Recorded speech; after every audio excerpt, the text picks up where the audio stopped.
Tenshinhan breaking Yamcha's leg wasn't just violent, but it was downright dirty. The Crane School's best versus the Turtle School's second best, third best? Well, that doesn't matter. This fight was heated from the jump.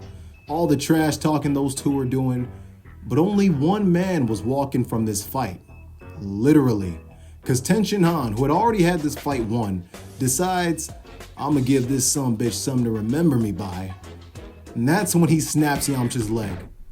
Took him out like a little pussy. And he did it right in front of Yamcha's girlfriend. What a cold-blooded bastard. Killing someone in front of their child is really messed up, if you couldn't tell already. Well, that's exactly what Tao Pai Pai did to Bora in front of Appa. And Tao's nonchalant demeanor sells just how accustomed to murder he really is. After engaging Bora in a fight, Tao quickly overpowers Bora and launched a spear through his heart. And Appa's watching this while it happens, by the way. He also watches as his dad's body banged into the ground. Tao would go on to kill more people and eventually attempt to murder Appa, but Goku saved Appa and killed Tao. The end. All the non-Gokus versus Nappa was like the last fight taken up a notch. It was like watching a horror movie. Imagine you're a child and you see a bunch of your uncles and grown men just around you all die in explosions right in front of you. That's what little Gohan had to witness, not once, not even twice, but 3 freaking times. Within a span of a few hours, no less. With 4 of the 6 characters dying, this fight is structured almost like a slasher movie. Movies like Halloween, Friday the 13th, A Nightmare on Elm Street, The Terminator, Scream, Psycho, what am I missing? Alien. Movies like that. Think of movies like that when you see all these characters getting killed one after another. One of the most eye-popping moments for me as a kid, when I first watched this, wasn't even a kill. It was this scene right here.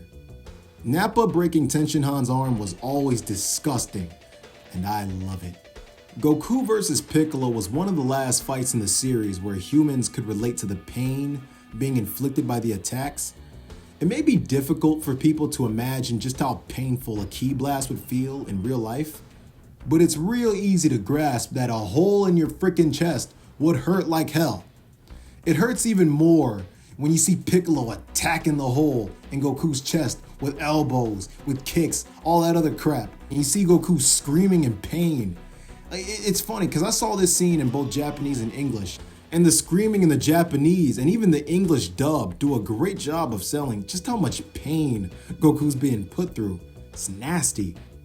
There's also that scene where Goku nearly choked Piccolo after he entered his throat.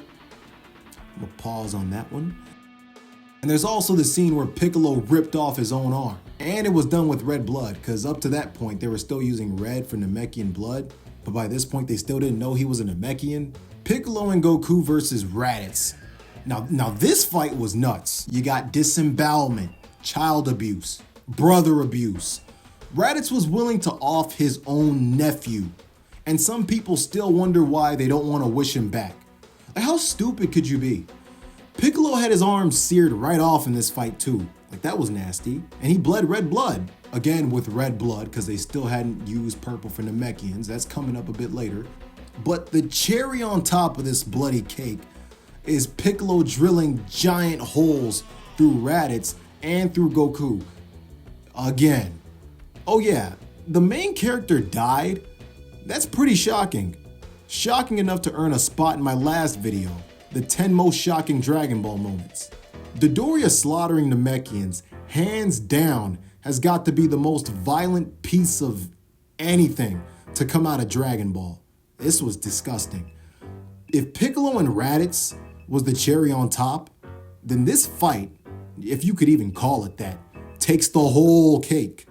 Zarbon's kills are pretty brutal himself, but even those pale in comparison to the body horror put on display by the deadly durian, Dodoria. He rips a hole through this guy's chest, blood splattering everywhere, and then he turns and opens his mouth and sets this guy on fire like a dragon. But when I first came across this scene uncut, the headbutt to this guy was always the most painful looking of these 3 kills. Goodness gracious, look at the blood pouring down the mountain.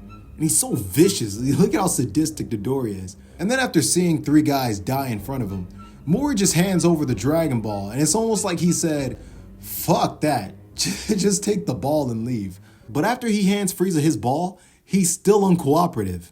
So if you know these characters and you know Frieza, you know he's gonna wanna have the last laugh. So Frieza stirs the pot some more, and as Dende and his brother Cargo are fleeing the scene, Dodoria murders Cargo with no remorse whatsoever. In fact, he's even laughing about it. I want you guys to understand, in real life, that's no different to gunning down a small child.